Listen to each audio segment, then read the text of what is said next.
Команда ოპონენტების ყველა ბრალდება, რომელიც მოვისმენთ ამ პერიოდის განმავლობაში და პარტნიორების კრიტიკაც მაგდა აუცილებლად ბევრი კითხვა გექნება ასევე პრეზიდენტის ქარტიაზე. მოკლედ ანონსი რო აღარ გავაგზავნოთ, მივესალმოთ პარლამენტის თავმჯდომარეს. მადლობა რომ ჩვენთან ერთად ხართ. მოგესალმებით სამშვიდობს. მოდით დავიწყოთ ეს ზოგადი შეფასებით. უყვართ ხოლმე ამ ფრაზის გამოყენება. კანონი მალე შევაძალაში, ამას წინ არაფერი დაუდგება, როგორ საქართველოში გავიღვიძებთ. გავიღვიძებთ კვლავ საქართველოში მიუხედავად იმისა, რომ აი ამ სიგიჟებდეც კი მივიდა ოპოზიცია და NGO სექტორი, ეს ერთი სიმბიოზი, რომ მათ შორის მოქალაქეებიც გუშინ ნახეთ, თუ ცრემლამდე მიიყვანეს ადამიანები, იმდენად უკაცრავად დააჯერეს ზოგიერთი ჩვენი მოქალაქე, რომ ეს რაღაც სიკვდილის საკითხი იყო. ასეთ აბსურდამდე მიდის და სამწუხაროდ ეს ყველაფერი უმეტესწილად გარედან ასე თქვა ცეცხლის შეკიდებით და გარედან ინსპირაციით ხდებოდა. გავიღვიძებთ საქართველოში, რომელშიც საქართველოს მოქალაქეებს კვლავ ხელახლა გაუღვიძებათ ის რწმენა, რომ ჩვენ ვართ დამოუკიდებელი სახელმწიფო და ჩვენი დამოუკიდებლობის გამოცხადებიდან 33 წლის თავზე ჩვენ კვლავ დავამტკიცებთ ბევრისთვის, რომ ვართ ხალხი, რომელსაც უნდა რომ საკუთარი ცხოვრება თავად მართოს და საკუთარი ქვეყანა თავად მართოს.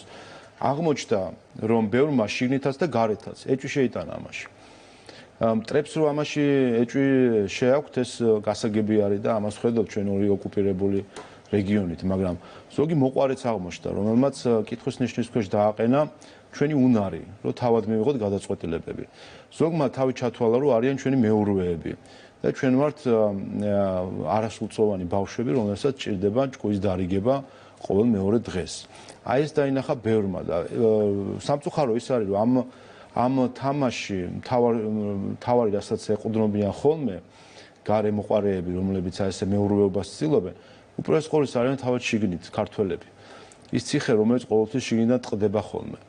და ვნახეთ ჩვენ ეს სამარცხვინო საქციელი ჩვენი ოპოზიციის და NGO-ს ერთი სიმბიოზისა, რომელმაც აბსოლუტურად დააკნინა თავისი ქვეყნის დამოუკიდებლობა, სუვერენიტეტი, სიამაყე, ყველაფერი, უცხო ქვეყნის საგარეო საქმეთა მინისტრები და პარლამენტის წევრები დააყენა ხალხის მიერ არჩეული ხელისუფლების საწინააღმდეგო მიტინგზე.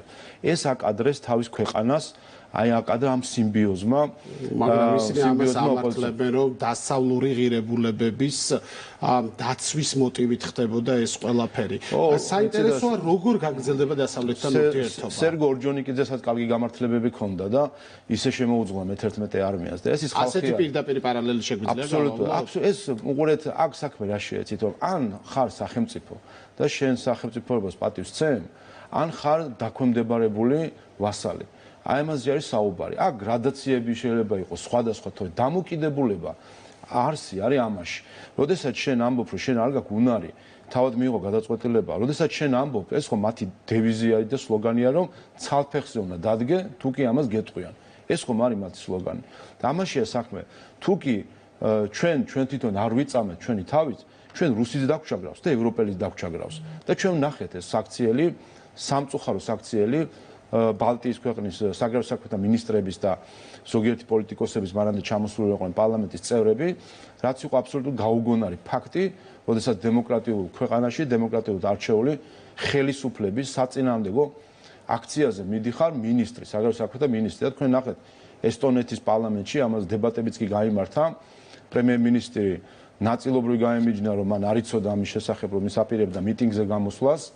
ერთის მხრივ, თუმცა რაღაც რეაქციასაც ვერ ხედავთ ამასთან და ეს რა თქმა უნდა დახს და ასვავს იმ განსაკუთრებულ ურთიერთობებს, რომელიც ჰქონდა ხოლმე პარტიის ქვეყნებთან, როდესაც ამას კადრულობს ხელისუფლების წარმომადგენელი და ანტი-სამთავრობო მიტინგზე გამოდის. ამით ეს იყო პირდაპირი შეურაცხყოფა და დაცინვა ქართველი ხალხისა, რომლის არჩეული ხელისუფლებაც ხელისუფლების წინააღმდეგ მიტინგზეც ცეცხლოვანი გამოსვლებით გამოდიოდნენ ეს პოლიტიკოსები. თავარი მღელვარება უკავშირდება ევროინტეგრაციის პროცესს, როგორ გაგრძელდება ეს პროცესი, წლის ბოლოს იქნება თუ არა ის ეტაპი, როდესაც გადავალთ უკვე მოლაპარაკებებზე გაწევრიანების შესახებ და საერთოდ ის მკაცრი ტონი, რომელიც ბრიუსელიდან ისმის, რაზე მეტყველებს. აი, მაგალითად ივნისში უკვე ვიცით, რომ ევროპული საბჭოს სხდომაში არის შეტანილი ჩვენი საკითხი. ხო, არის საკითხები, რომელიც შეიძლება სხვანაირად ხედავენ და ამაში ეს ბუნებრივიც არის. ჩვენ ამ კანონს ქვია უცხოური გავლენის გამჭვირვალობის შესახებ. და უცხოეთი არის ყველაფერი საქართველოს მიღმა, მათ შორის ევროკავშირი და მისი წევრი ქვეყნებიც არის უცხოეთი.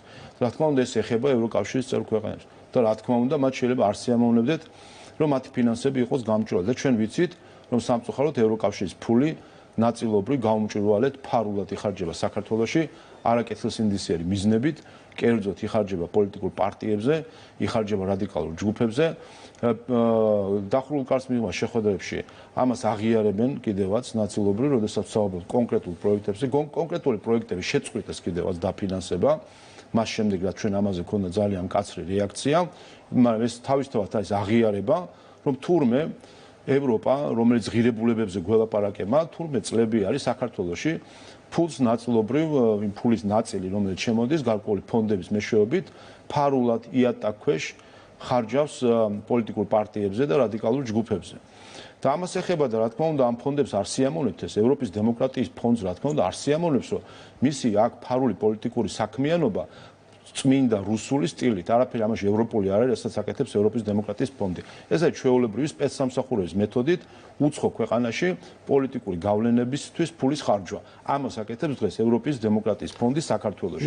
რა თქმა უნდა არ სიამოვნებს ეს გამჭვირვალე იქნება და გავიგებთ. აი თქვენ გაიგებთ მაგალითად რომ პარტიებს აფინანსებენ, რომლებსაც აქვთ ყალბიენჯოები შექმნილი, იქ ფულს უხდიან, იბუხდის ევროპის დემოკრატიის ფონდი, პარტიის ლიდერები იქ სემინარის ტრენერებად ტრენერებად ფორმდებიან და როგორც ტრენერი იღებს ხელფასს, თქვენ აქ ტელევიზორში რომ გამოდიან ლიდერები და საქართველოს გაიძახიან, აღმოჩნდება რომ უცხოეთის ხელფასს ზის ეს კონკრეტული ლიდერი.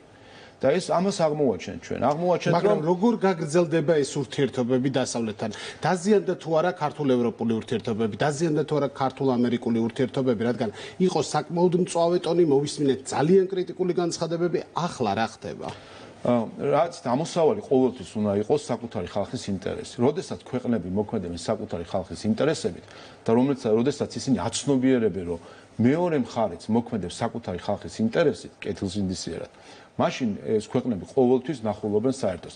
როცა ხედავენ, რომ მეორე მხარეს აქვს რაღაც სხვა ინტერესები, თუნდაც უნდა რომ თავი მოგაწონოს შენ, რა თქმა უნდა, ეხა ყველა არავინ არ არის, ეხა ქველმოქმედებითი საქველმოქმედო ორგანიზაცია, არც ერთ სახელმწიფო არ არის, ვისაც შეუძლია რომ ადვილად საკუთარი დღის წესრიგი გაატაროს, ის ადვილად გაატარებს საკუთარ დღის წესრიგს.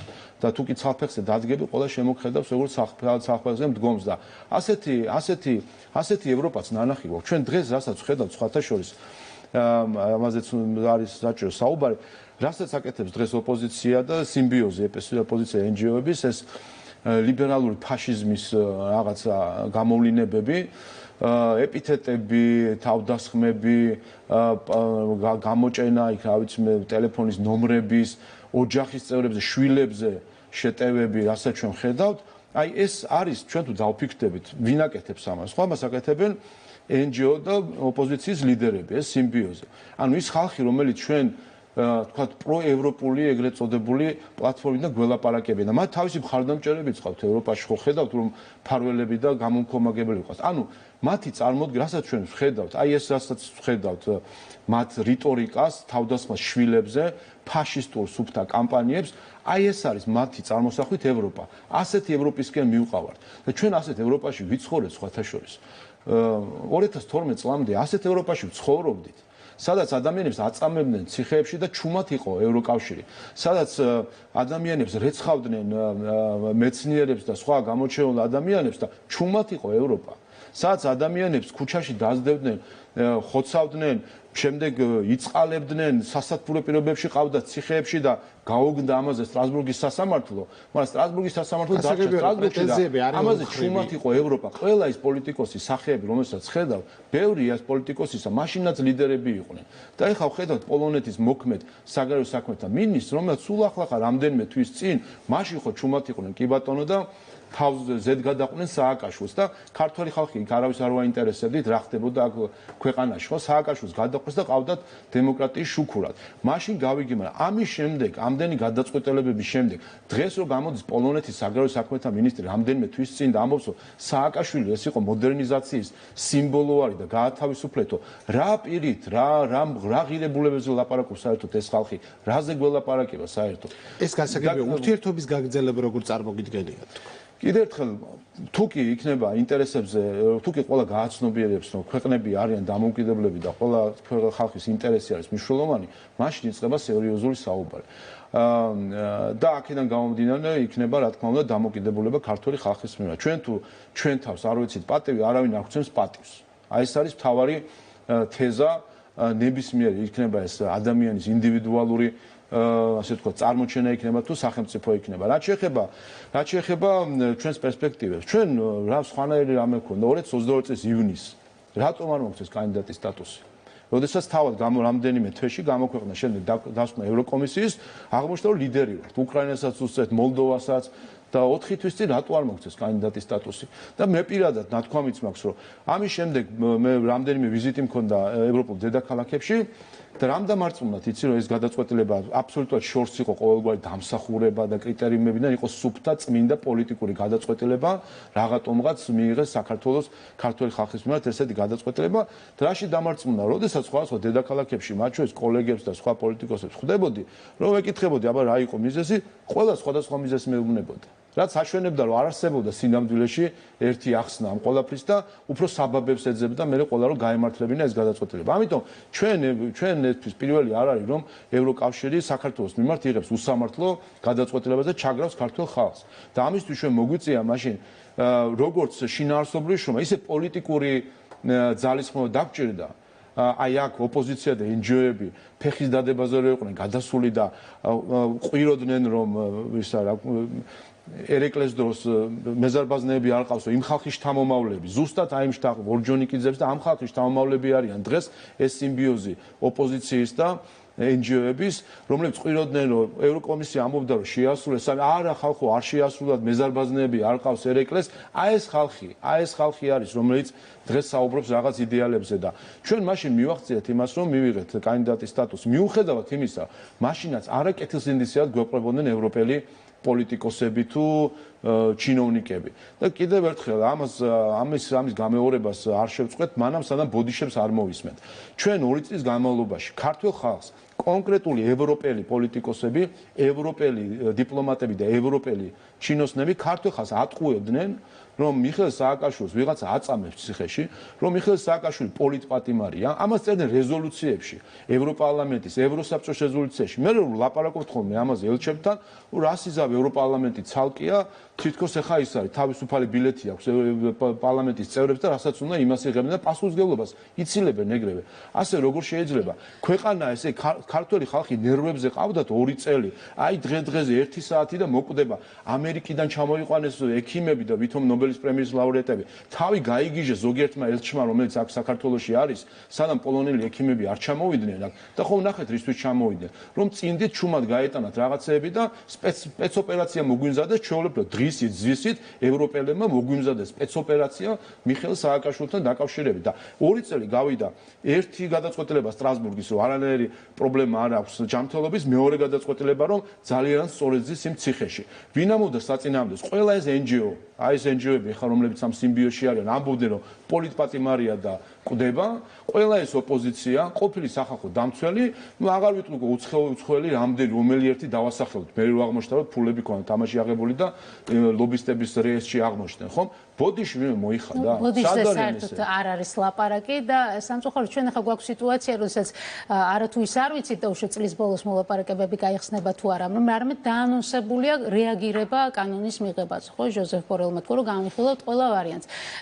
შეიძლება თუ არა დღეს ვილაპარაკოთ იმაზე, რა ვარიანტებს განიხილავენ. შეეხება ეს ვიზა ლიბერალიზაცია, სტატუსის რაიმე ფორმით შეჩერება თუ არსებობს საერთოდ ასეთი მექანიზმი, მაგრამ ესეც ითქვა ერთ-ერთი საგარეო მინისტრის მხრიდან, რომ სტატუსი პრაქტიკულად აღარ გექნება თუ ხო? რაიმე კონკრეტიკაზე შეიძლება დღეს საუბარი და რომ ამოვწუროთ ეს პარტნიორების. არა, იმიტომ რომ არასერიოზულია ეს ყველაფერი, არასერიოზულია რომ როდესაც ჩვენ ესეთ ევროპას არ ვიცნობთ, რომელსაც უნდა რომ დასაჯოს ქართული ხალხი. ჩვენ ასეთი ევროპა არც გვინდა რომ გავიცნოთ. თუ უნდათ რომ თავი გაგვაცნონ ასეთ ევროპას, ეს მათი გადაწყვეტილებაა. ჩვენ ასეც ვიცნობთ რუსეთს. ქართულ ხალხს სანქციებით ელაპარაკებოდა რუსეთი წლებია და ცდილობდა სანქციებით დაეყოლიებინა რაღაცებს. არ მოქმედებდა ეს სანქციები და ყველამ უნდა იცოდეს რომ ასეთი დამოკიდებულება თითის ქნევა ქართული ხალხის მიმართ არ მოქმედებს. გავიგეთ რომ უყურებენ რუკას, ხედავენ რომ პატარა ქვეყანა ვარ, უყურებენ სტატისტიკას, ხედავენ რომ ცოტანი ვარ. ბევრი ქვეყანა ასე წლების და 100 წლების და 1000 წლების განმავლობაში უყურებდა იგივე რუკას და ხედავდა ჩვენ სიმცირეს ზომითაც და რაოდენობითაც, მაგრამ ხო ხედავთ რომ არ ჭრის ეს საბოლოო ჯამში ქართველების მიმართ და ამიტომ მე ერთ რამეს ვიტყვი რომ ეს ქცევა არის რუსული სტილი ქართველებთან სანქციებით საუბრით, თუ კი ვინმეს უნდა ეს რუსული სტილი აერჩიოს, ეს მისი ნება არის და მისი გადაწყვეტილებაა. ჩვენთვის თავარი არის ვიმოქმედეთ ქართული ხალხის სახელი და აი ამ რეაქციებმა საბოლოო ჯამში რაც ვნახეთ, წარმოუდგენელი რაღაცეები, ესე იგი მათ შორის ვინ რა როგორ იკადრა, ამან დაგვარწმუნა ჩვენ თავარ რამეში ქართული ხალხი დაარწმუნა. თავარ რამეში თუ კი ეს კანონი თუ კი ამ კანონზე შეიძლება რაიმე ეპითეტის თქმა, ეს არის ყველაზე ერთ-ერთი ყველაზე ქართული კანონი, რომელიც კი მიუღია საქართველოს. მაგრამ სანქციები იქნება, თუ იქნება, მაგრამ ეფექტი არ ექნება. ანუ რას ელოდებით? მათ შორის შეერთებული შტატების მხრიდან იყო საუბარი პერსონალურ სანქციებზეც. ახლა შეერთებული შტატების მხრიდან ჩვენ ნახეთ მოსამართლეებზე სანქციები და იმის შემდეგ ნახეთ არასერიოზული განცხადებები ჟურნალ გაზეთებში რაღაცების სამოკითხოსთან დაკავშირებით, ამიტომ არ ვიცი, ამაზე მე ვერ გეტყვით ვერაფერს, მაგრამ უყურეთ ჩვენ დღის წესრიგს ამის მიხედვით არ ვაწყობთ. ხა თქვენ წარმოგიდგენიათ დღის წესრიგს ჩვენ ვაწყობდით ოდესმე ხა რუსეთი რა გადაწყვეტილებას მიიღებს ან არ მიიღებს, ან რამე სხვა. ასე რომ ამას ქვია შანტაჟის ქვეშ ცხოვრება. ანუ საქართველოს მოქალაქეებმა ჩვენ აგვირჩიეს იმისთვის, რომ განვახორციელოთ მათი ნება და ინტერესები და არა იმისთვის, რომ სხვების შანტაჟის ქვეშ მივიღოთ გადაწყვეტილება. და ეს ნებისმიერი ასეთი განცხადება არის რა თქმა უნდა შანტაჟი. და ჩვენ შანტაჟის ქვეშ არ მივიღეთ გადაწყვეტილებას. გადავიდეთ სალომე ზურაბიშვილის ინიციატივებზე, რა თქმა უნდა რეფერენდუმის იდეაზეც, მაგრამ ეს როგორც ჩანს, მაინც უფრო გაუგებრობა იყო. აქ უფრო მნიშვნელოვანია თქვენი შეფასება ქართული ქარტის იდეასთან დაკავშირებით. საერთოდ რამდენად ჩდება კონსტიტუციის ფარგლებში ის, რაზეც პრეზიდენტმა ისაუბრა, შეუძლია მას თუ არა მთავრობის ფორმირებასთან ჰქონდეს რაიმე კავშირი? ხო, სხვა შორის, ესეც არის კიდევ ერთხელ კონსტიტუციის დარღვევა. ავთ დღისით ბზისით უკვე აღარაფერი როგორც ითქვა აღარაფერი წმინდა აღარ არსებობს ქალბატონის სალომისთვის კონსტიტუციას ჩემი პირად შეფასება რომ ის უბრალოდ არ აღიქოს ამ კონსტიტუციას თავის კონსტიტუციას ამიტომ ეს პარატინა ხაღალდი ანუ ერთია რომ რას საერთოდ ვერაფერს ვერ იზავს ახლა ეს სხვა საკითხი არის მაგრამ საერთოდ ამ საკითხში რომ ჩაერთო პრეზიდენტის თანამდებობა არის ზეპარტიული, აკრძალული აქვს პოლიტიკური პარტიის წევრობაც კი, რაც ამოვედოს აჩვენებს, მათ შორის, რომ ის ნებისმიერი მონაწილეობა საარჩევნო კამპანიაში, სტრატეგიების დასახვა, პოლიტიკურ პროცესებში, ამისთვის ქართულმა ხალხმა არ მიიღო ეს კონსტიტუცია. მაგრამ ქალბატონი სალომე ამბობს, რომ მე ქართული ხალხი გავიგებ, მაგრამ მე უფრო ცოტა ზემოთ დგავარ, ამიტომ ქართული ხალხისგან დამოკიდებულად რაღაც გადაწყვეტილებას იღებს. სხვა შორის აქვე მინდა ვახსოვო კიდე ერთი ევროპამ რაც გავიკეთა ჩვენ სხვა შორის ასეთი ევროპაც ვნახეთ, როცა იმპიჩმენტის საკითხი იდგა, გახსოვთ თქვენ მაშინაც შტურმი იყო ფაქტობრივად, სხვა განცხადებები ელჩების, ავიც ევროპელი პოლიტიკოსების არ გამოაცხადოთ იმპიჩმენტი, არ მიიღოთ გადაწყვეტილება. ვინ ეკითხება ძალიან მაინტერესებს რომელიმე ელჩს, რომ საქართველოს პრეზიდენტი, როდესაც არ ღვევს კონსტიტუციას და ეს დაადგინა საქართველოს საკონსტიტუციო სასამართლომ. რატომ უნდა აიღო თავის თავზე სტუმარმა, რომელიც ხარ აქვს ჩამოსული, შენ თავზე ეს პრეტენზია, რომ უთხრა მასპინძელს რომ კი დაარღვია, მაგრამ მოდი რა არ ქნა. აი რატო ერევია ეს ელჩებისთვის, მას შემდეგ დიდროებამდე ჩვენ ამ მომენტამდე რაღაცნაირად მივედით. მე წლების გამომდინარე არის გარკვეული ის, რომ მათ შორის დიპლომატები თუ უცხოელი აქტორები იმდენად ჩაერთვნენ შიდა პოლიტიკაში, რომ ეს რაღაც თავისთავადად გონიათ. მათ შორის იმითი რომ სხვა დაფინანსება გარკვეულწილად თავისი მიკროსაქართლო აქვს შექმნილი ძალიან ბევრ უცხოელს საქართველოში აქვს თავისი არის თქვათ NGO-ები რომელსაც ისინი აფინანსებენ ამითი შექმნილია რაღაცა თავისი ვიწრო წრე რომლითაც იქმნიან ვიწრო წარმოდგენა საქართველოსთან დაკავშირებით არც დებიან სამ კვარტალს ამ დედაქალაქში და ეს არის მათთვის საქართველო იმ საქართველოში რა აზრიც ასე ვთქვათ მოიხარშება, ამის პროექცირება საკეთებენ მთლიან ქვეყანაზე. და მე და ამის შემდეგ გარკვეულწილად არ ვიცი რა საიდან მოდის ეს განცდა, ეს ხოცდება ყოველნაირ ტაქტიკას დიპლომატიურს მათ შორის, აღარაფერი რომ ვთქვათ ვენის კონვენციებზე და სხვა კონვენციებზე, რომ მქონდეს პრეტენზია ჩაერიო შიდა პოლიტიკაში და მიუთითო პარლამენტს, რომელსაც აქვს ხალხის მანდატი, უცხო ქვეყნის ჩინოვნიკმა მიუთითო რა გადაწყვეტილებები მიიღოს. აი ამ დონემდე მოვიდა სამწუხაროდ გაგება იმ ურთიერთობისა, რომელიც ჩვენ როგორც კარგმა მასპინძელმა ვაჩვენეთ ჩვენს მეგობრებს. სამწუხაროდ ახლა როგორი მასპინძელი იქნება საქართველო? ჩვენ კვლავ კარგი მასპინძელი დავჭერთ, სხვა შორის მეგობარის აქტზე გამახსენდა, ცოტა მე მოდიფიცირდა, მე მგონი ცუდი მასპინძელის აქტად, როდესაც აქციების საკითხები გავიგეთ, მაგრამ ყოველ შემთხვევაში ჩვენ ამას ვამბობთ, რომ ჩვენ ყოველთვის ჩვენ არ ვართ კუნძული და საქართველო არასდროს არ ყოფილა ისე რომ თავი დაინახა ცალკე, მაგრამ ერთი რომ ჩვენ ვართ ცალკე სახელმწიფო, რა ვიცი, რატომღაც ასე გადავწყვიტეთ რამდენიმე 1000 წლების წინ ქართველებმა, რომ ჩვენ არ გვინდა მარტო ვიყოთ ერი და რაღაც ტერიტორიაზე ცხოვრობდეთ, ჩვენ გვინდა ვიყოთ სახელმწიფო. მივიღეთ რამდენიმე 1000 წლების წინ ეს გადაწყვეტილება და იმის შემდეგ ვისაც კი უცდია რომ ეს შეებღალა, ყოველთვის ამას უწევდით წინააღმდეგობას და ყოველთვის ჩვენს დამოუკიდებელ ქვეყანას და სახელმწიფოს ვქმნიდით. ჩვენი სახელმწიფო გვაქვს და რა თქმა უნდა არ ვართ ამავე დროს ცალკე კუნძული, არამედ ვართ ნაწილი საზოგადოებისა და ვართ ნაწილი ევროპისა და ვართ თანაშემოქმედები ევროპისა და რა თქმა უნდა ჩვენ მზად ვართ ყოველთვის გაცვლისთვის კულტურული, პოლიტიკური, ვისწავლოთ, ვასწავლოთ, ეს ამას ვაკეთებთ ჩვენ 1000 წლეული არის. მაგრამ როდესაც არის დამოკიდებულება ისე რომ შენ ხარ შეგირდი და სხვა არის მასწავლებელი, ეს უბრალოდ არასწორია, ეს არის მეურვეობითი დამოკიდებულება ქვეყნის მიმართ და ჩვენ ასე გვიცხოვრია, ხა განა ასე არ გვიცხოვრია, მაგრამ არასდროს არ ყოფილვართ კმაყოფილი, ასე ზემოდან ცოტა ხნის წინ გვიყურებდა სხვა სახელმწიფო და ასე ზემოდან ყურება თუ უნდა ჩვენთვის არ მგონია რომ ეს სწორი იყოს. ახლა პრეზიდენტს ვეხებოდით ის ამბობს რომ და მისი მხარდამჭერები გულისხმობ ოპოზიციურ პარტიებს ამბობენ რომ სწორედ იმ სახელმწიფოსკენ რუსეთისკენ მიყავს ახლა ხელისუფლებას საქართველოს და არჩევნებზეც ერთგვარი დილემა შესთავაზეს საზოგადოებას რომ არჩევანია თუ მათ დაუჭერენ მხარს ანუ ოპოზიციას და პრეზიდენტ ზურაბიშვილს ეს იქნება ევროპისკენ სვლა თუ ქართულოცნებას რუსეთისკენ. მოგეთ კიდე ერთხელ ნებისმიერი ჩარევა ადამიანის რომელსაც აქვს პრეზიდენტის პოზიცია, ეს არის კონსტიტუციის დარღვევა. და აქ იცმის კითხვა, ამას საერთოდ დააფიქსირებენ თუ არა ადგილობრივი და საერთაშორისო საარჩევნო დამკვირვებლები. საინტერესო ტესტი არის ეს საერთაშორისო დამკვირვებლებისთვის. ამას თუ აღმოვაჩვენ ჩვენ ანგარიშებში, რომ ხდება კონსტიტუციის და კანონის დარღვევა, როდესაც პრეზიდენტი ერევა საარჩევნო ტაქტიკებში და კამპანიებში და ასე შემდეგ. რაც შეეხება არჩევანს, არჩევანი ქართულ ხალხმა ძალიან კარგად იცის რა იქნება 26 ოქტომბერს. არჩევანი ქართულ ხალხს ექნება ომსა და მშვიდობას შორის. აი ეს არჩევანი ცხადზე ცხადი არის დღესდღეობით. ჩვენ ვნახეთ ამ ეგრეთ წოდებული ომის ქარტიის ქვეშ გაერთიანებული ომის პარტიები. სხვა შორის ის სია რომელიც ნელ-ნელა რო უერთდებოდა, რომ სასაცილო არის, ხო? რომ და მე რომ ნაციონალურ მოძრაობა არ ვართო კიდე რომ იძახის ვინმე. ესე იგი ნაციონალურ მოძრაობა, რომელიც არის ნაციონალური მოძრაობა. ევროპული საქართველო, რომელიც არის ნაციონალური მოძრაობა.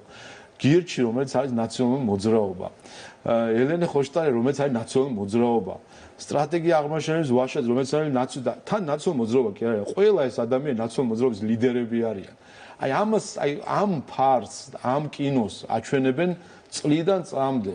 თან ეს რა არის ის ყველას გასაკვირის არის რომ ეს ქართველების მოფიქრებული არ არის, იმიტომ რომ ხა ამდენი ჭკუა მე მგონი ქართულს ეყოფოდა რომ ასე ნაცართვად ვერ შეაყრი ქართულს. აბა ვისი მოფიქრებული? ეს ჩვეულებრივ გარიდან დაწერილი სცენარებია, რომელიც ჩვენ ამდენჯერმე ვნახეთ. 2016 წელს სხვა რამე იყო, რომ ვითომ გაიყო, 2020 წელს სხვა რამე იყო, 21-ში სხვა რამე იყო, ეხაც იგივე საკეთება, ხო? ვინ არის ავტორი? ავტორები არიან ისინი, რომლებიც აი ამ რეზოლუციებს ქმნიან და შიგნით წერენ სააკაშვილი პოლიტიკად. ავტორები არიან ისინი, რომელიც ზურაბ ადეიშვილს უკრაინის გენერალური პროკურორის მოადგილედ ნიშნავენ, შემდეგ სტრასბურგში და ბრიუსელში ხვდებიან იმ კაბინეტებში, რომელი კაბინეტებითაც იგივე ადამიანები ჩვენ მორალს გვიკითხავენ მართლმსაჯულებაზე. ხალხი, რომელიც კრიმინალს ხელს ართმევს და ელაპარაკება სასამართლოს მართლმსაჯულებას. აი ეს ევროპელები ჩვენ ევროპულ ღირებულებებზე გველაპარაკებიან. როგორ უნდა გველაპარაკებენ კრიმინალი როგიზის კაბინეტში და ელაპარაკე ადამიანები, რომლებიც წამებისთვის არის საჯელმიჯილი, ელაპარაკები კანონის უზენაესობაზე და სამართლების სახელმწიფოზე. რა მორალური ავტორიტეტი გაქვს მე რომ საქართველოს ელაპარაკო იმაზე, როდესაც სტრასბურგის სასამართლომ უკვე მერამდენი გადაწყვეტილება ეხლა კიდე მიიღო ჩვენი სასამართლოს სასარგებლოდ. ეს ხალხია, რომელსაც დავით კეზერაშვილი ყავს შეფარებული ევროკავშირში და თავისუფლად გადაადგილდება არა მხოლოდ ევროკავშირში, ნახეთ რომ დიდ ბრიტანეთშიც იმყოფებოდა ის და ხვდებოდა ერთ-ერთ ამერიკელ ლობის კიდე, ხომ? ანუ ამ ყველაფერს ხომ ხედავთ და ხომ ეს ხომ არ არის, ხომ არ ბნელა, ხო ამ ქვეყანაში, რომ ბოლო-ბოლო ამ ყველაფერს ხო ხედავს ქართველი ხალხი, არა? ამიტომაც არის რომ ეს ყველაფერი არა ქართულია. და ეს ყველაფერი ანტიქართული არის და გუშინ რომ ოპოზიცია პარლამენტში დადგა უცხოური გავლენის მხარეს ეს ერთი 20-30 წლის წინ ხო იქნებოდა სირცხვილი აბსოლუტური და იქნებოდა დასაცინები ყველას მხრიდან და ეს რომ ამის ნორმალიზება რომ მოახდინეს თავის ამორჩევლებში და შექმნილია გარკვეული ჯგუფი რომელიც ამბობს რომ რომელიც საქართველოს არ უყურებს ცალკე მდგომად ის საქართველოს განიხილავს რაღაცასთან მიმართებაში და მათთვის საქართველოს როგორც ცალკე უკვე ფასეულობა აღარ არის. ამიტომ არის რომ ქართულ დროშასო დაინახავენ, რაღაც უკმაყოფილება აქვთ. გახსოვთ ხო ეს როცა არის სად არის სხვა დროშები აინტერესებს, სად არის რატო გვაკლია რაღაც დროშა გვინდა. აღა ვერ ქართული მათთვის არ არის საკმარისი. ისინი და ეს არის პრობლემა.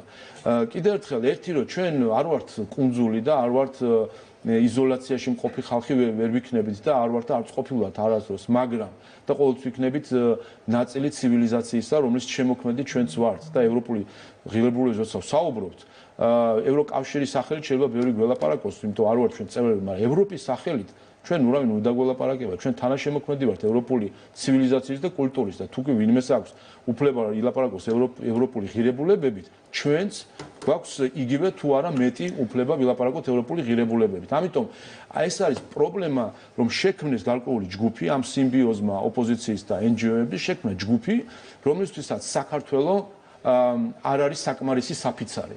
და ეძებენ სხვა საფიცრებს და სხვა ხატებს, რომელსაც უნდათ რომ ჩვენი საუბრის დასასრულს გთხოვთ რომ მოკლედ შევეხოთ კანონის ნორმების იმპლემენტაციის საკითხი, იმიტომ უარია არასამთავრობო ორგანიზაციების ნაწილის მხრიდან ამბობენ რომ ამ მოთხოვნებს არ დააკმაყოფილებენ. გამოდის რომ აი ზუსტად წინა საარჩევნო პერიოდში გვექნება ეს სურათი, როდესაც ჯარიმდებიან NGO-ები და შედის იუსტიციის სამინისტროს მონიტორინგი და ესეთი ერთგვარი პოლიტიკური შოუს ელემენტები. ხო, უპირველეს ყოვლისა ახლა ნახეთ უკვე კიდევ ერთხელ ოფიციალური უარი ზოგიერთი NGO-სი, რომ ქართულ საზოგადოებას ჩააბარონ ანგარიში.